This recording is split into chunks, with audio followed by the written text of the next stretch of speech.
अस्सलाम वालेकुम फ्रेंड्स, कैसे हो आप सब। उम्मीद करता हूँ खैरियत से होंगे। मैं पठान नाजिम आप सभी का हेलो लर्निंग यूट्यूब चैनल पर खैर मकदम करता हूँ, वेलकम करता हूँ।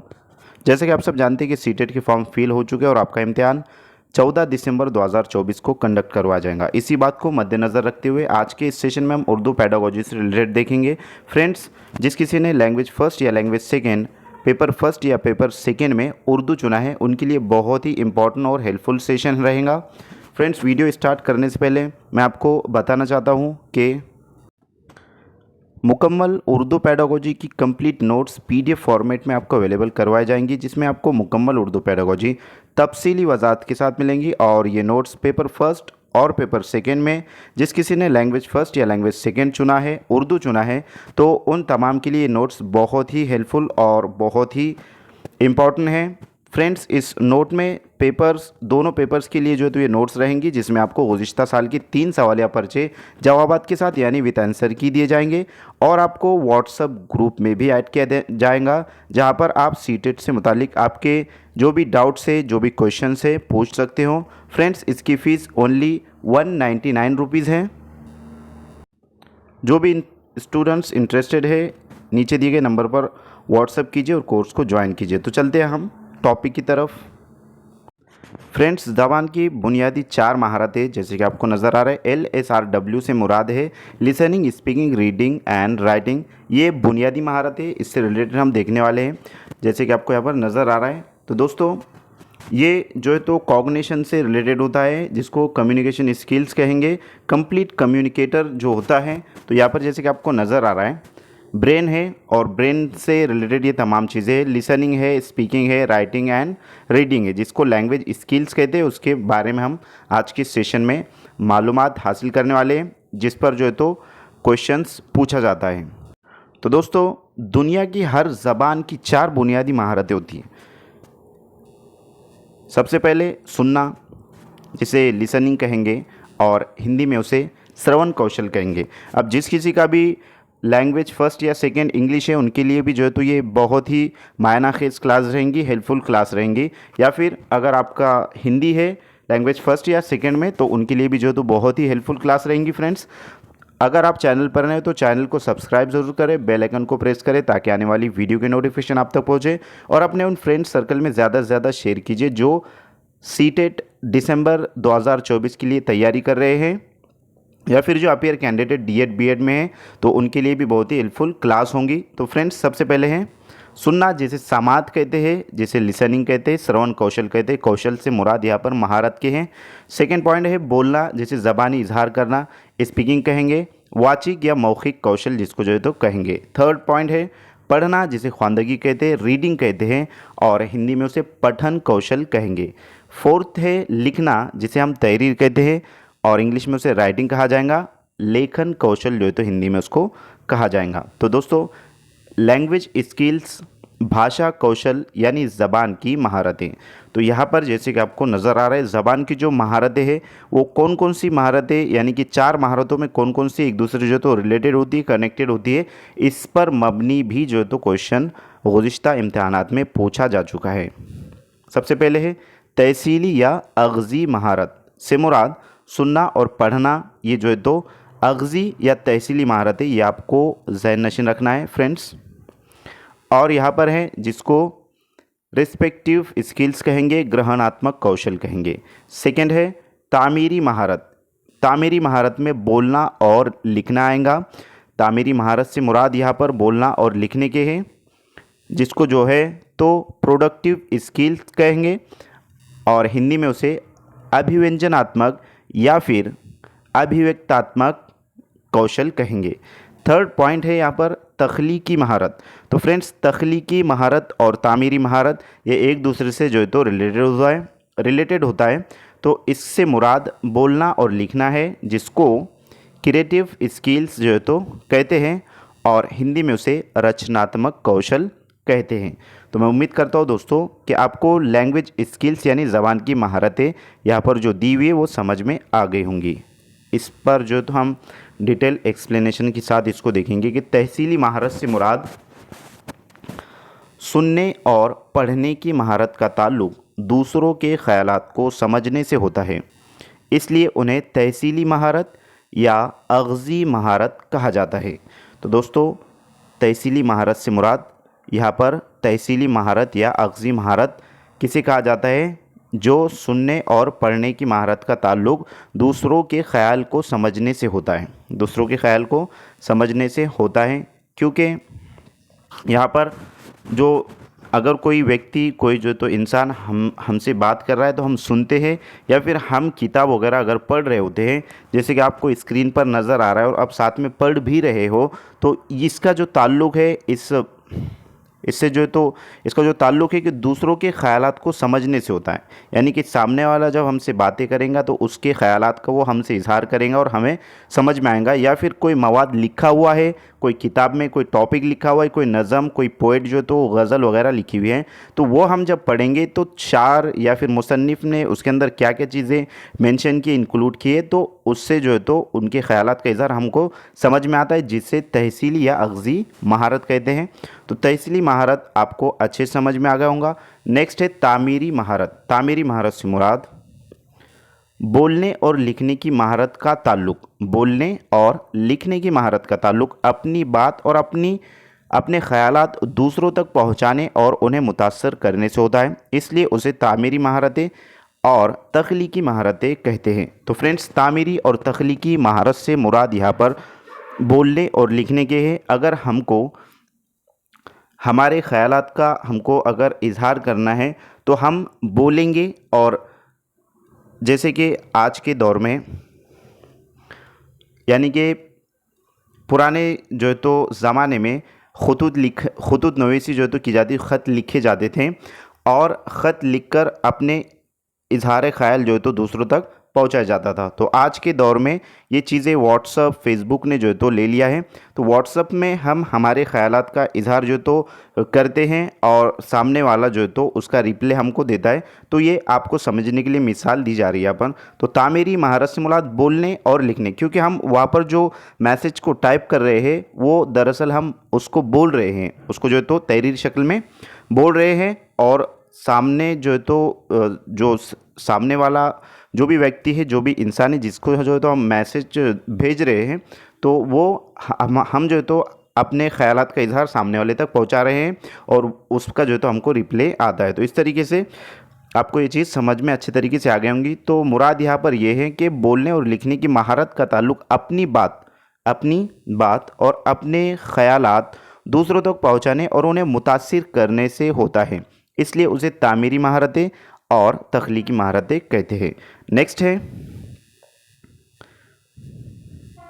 ये चारों ज़बान की बुनियादी महारतें हैं, क्योंकि ज़बान की आला महारतों के हुसूल के लिए ये महारतें बुनियाद का काम करती है। यानी कि ज़बान की जो महारत है, ज़बान की जो आला महारतें होती है, उसको हासिल करने के लिए ये चारों महारतें बुनियाद है। ये जो है तो बेसिक स्किल्स जिसको कहेंगे कम्युनिकेशन की, तो ये जो है तो चार महारतें। उसके बाद है सुनना यानी समात। यहाँ पर मिस्टेक हुआ है बाय तो इसको आप सुनना लिखा हुआ हो, जिसे समात कहते हैं। और ज़बान की इक्तिसाब में सबसे पहली और अहम बुनियादी महारत सुनना है, और ये ज़बानी शक्ल में होती है। ज़बान की आमोजिश की इब्तिदा सुनने से ही होती है। सुनी हुई बात के मायने को हम दो तरह से समझते हैं। तो सबसे पहले जो है तो लफ्ज़ों की बुनियाद पर हमको समझ में आता है, और साबिक़ा मालूमात की बुनियाद पर हम उसको समझते हैं। तो सुनी हुई बात के मायने को हम दो तरह से समझते हैं। समात की दो सूरतें होती है। कौन कौन सी सूरतें जो तो समात की है? फ्रेंड्स, यहाँ पर समात से मुराद सुनने के होता है। समात यानी सुनना, जिसको श्रवण कहेंगे हिंदी में। जैसे तामुलाती समात और गैर तामुलाती समात। तामुलाती समात जो तो क्या है वो हम इसमें देखेंगे। तो सबसे पहले तामुलाती समात यानी आमने सामने और टेलीफ़ोन पर या फिर मोबाइल पर जो समात होती है, क्योंकि अब टेलीफ़ोन तो जो तो बहुत ही कम देखने को मिल रहे हैं। उसकी जो जगह है वो एंड्रॉयड मोबाइल ने ले ली है, जो अभी फ़िलहाल आपके हाथ में है और आप ये लेक्चर देख रहे हो।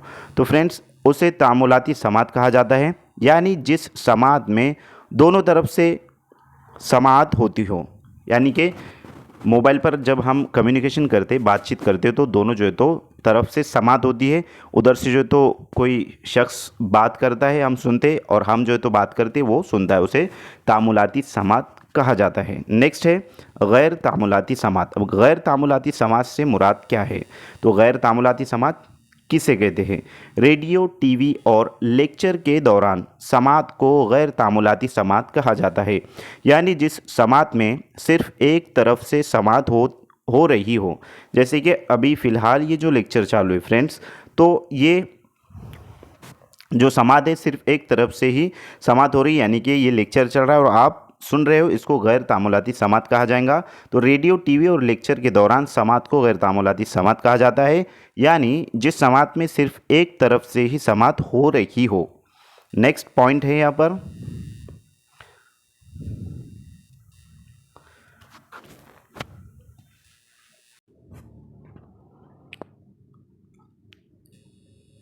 यहाँ पर जो है तो जो तरीका बताया गया है हुरूफ तहजी का तरीका जो है तो ये है, ये लिखना सिखाने का एक रिवायती और क़दीम तरीका है।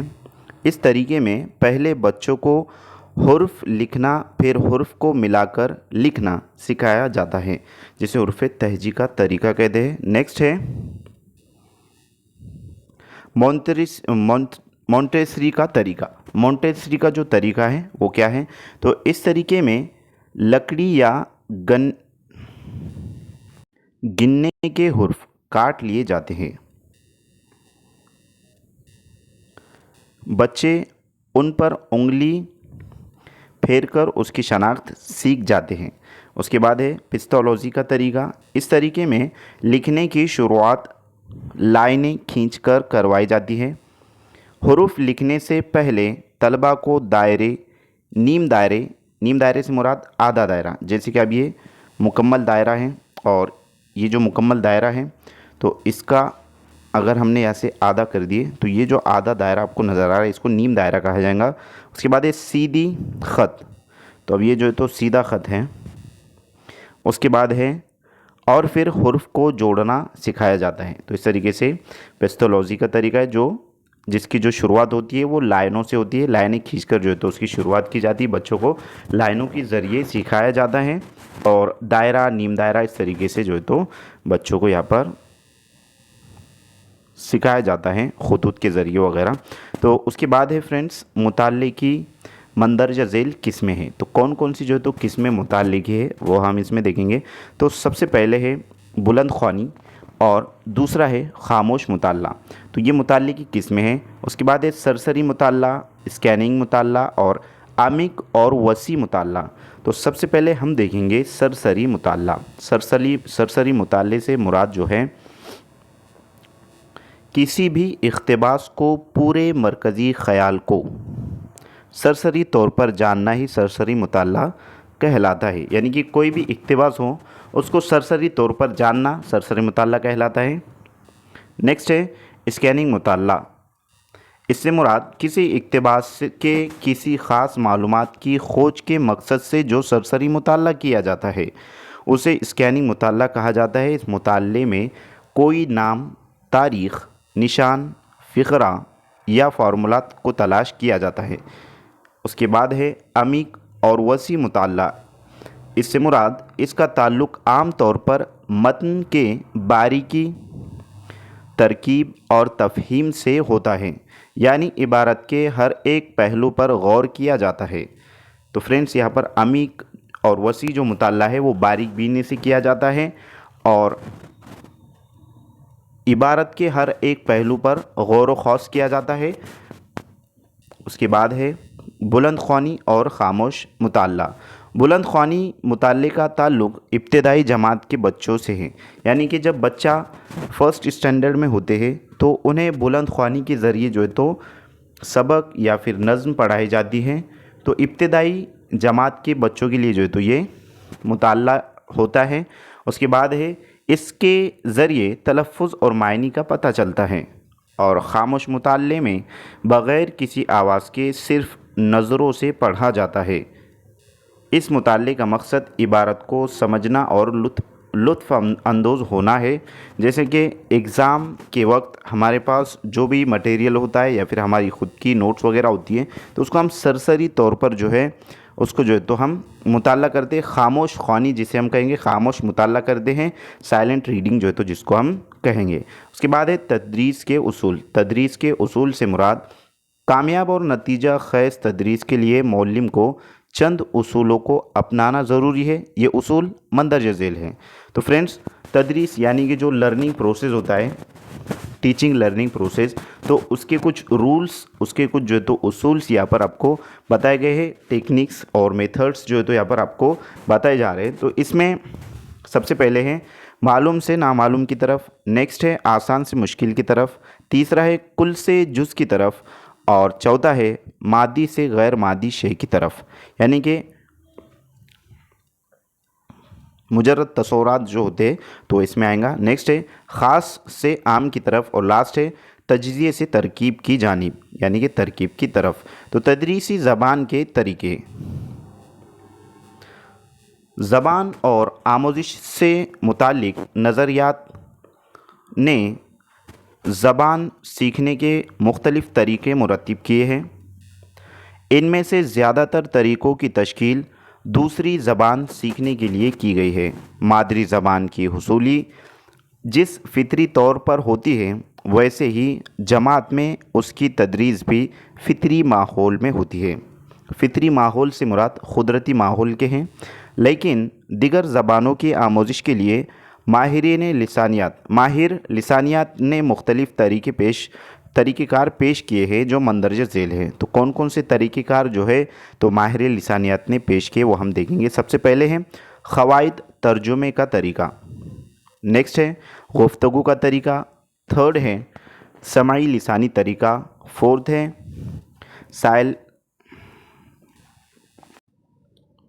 साइलेंट वे तरीक़ा, उसके बाद है टोटल फ़िज़िकल रिस्पॉन्स तरीक़ा, फितरी तरीक़ा, बराह रास्त तरीक़ा, और कम्युनिटी लैंग्वेज का जो है तो तरीक़ा,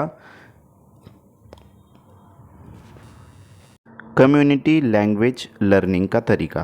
तो फ्रेंड्स, यहाँ पर सबसे पहले हम देखेंगे कवायद का तरीक़ा, उसमें जो तो कौन कौन सी चीज़ों को शामिल किया गया है। और क़वाइद तर्जुमे का जो तरीक़ा है, ये ज़बान सीखने का एक रिवायती तरीक़ा है। इसका इस्तेमाल ज़्यादातर एक ज़बान की मदद से दूसरी ज़बान सिखाने के लिए किया जाता है। इसमें तर्जुमे की मदद से दूसरी ज़बान सिखाई जाती है, जिस तरफ आमोज़गार की लुग़त, पढ़ने और लिखने की सलाहियतें परवान चढ़ती हैं, सुनने और बोलने की सलाहियत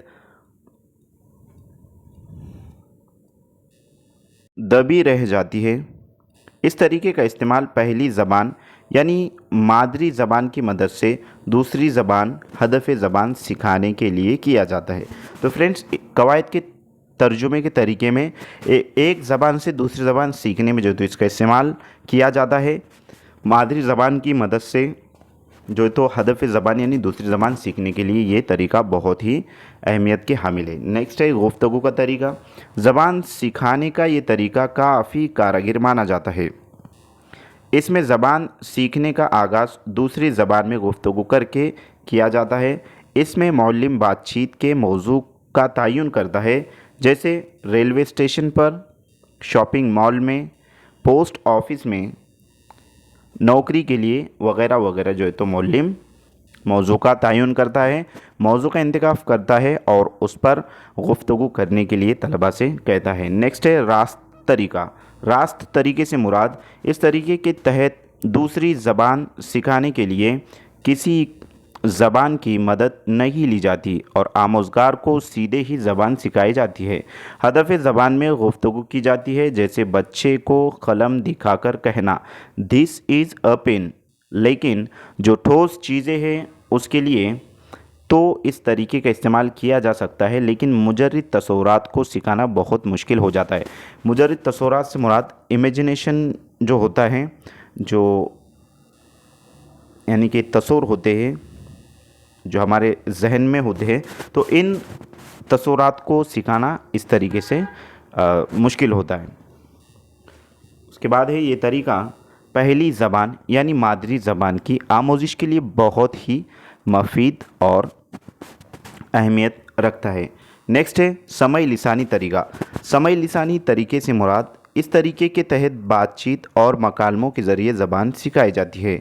इस तरीके में मौल्लिम किसी इक़्तिबास को बआवाज़ बुलंद पढ़ता है या टेप रिकॉर्डर की मदद से सुनाता है, फिर तलबा की हुसूलियाबी की जांच करता है। इस तरीके में समात का अहम किरदार है। इसमें चारों किस्म की महारतें यानी सुनना, बोलना, पढ़ना और लिखना फ़रोग़ पाती है। तो फ्रेंड्स, समय लिसानी तरीके से मुराद जो है तो सुनना और बोलने के हैं। और इस तरीके में मौल्लिम किसी सबक को या फिर किसी टॉपिक को बआवाज़ बुलंद पढ़ता है या फिर जो टेप रिकॉर्डर होता है, अब ये जो तमाम चीज़ें हैं ये मोबाइल के अंदर जो है तो मिल जा रही, टेप रिकॉर्डर वगैरह जितनी भी चीज़ें, तो उसके ज़रिए सुनाता है मवाद को और फिर तलबा को जो है तो तलबा की हुसूलियाबी की जांच करता है। इस तरीके में समात यानी कि सुनने का जो है तो एक अहम किरदार है और इसमें चारों किस्म की महारतें यानी सुनना, बोलना, पढ़ना और लिखना फ़रोग़ पाती है। नेक्स्ट है साइलेंट वे का तरीका। यहाँ पर जो तो साइलेंट वे का तरीका है। अब साइलेंट वे के तरीके में कौन कौन सी चीज़ें जो तो शामिल हैं, तो इस तरीके में मौल्लिम का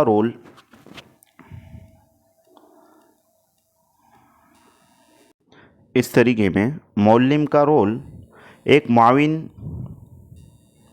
और वसीले का होता है जो आमोज़गार की ज़रूरियात की तशफ़ी का काम करता है। इसमें मौल्लिम मुतारिक और ख़ामोश रहता है और ज़्यादातर आमोज़गारों के दरमियान बातचीत को फ़रोग़ दिया जाता है। नेक्स्ट है टोटल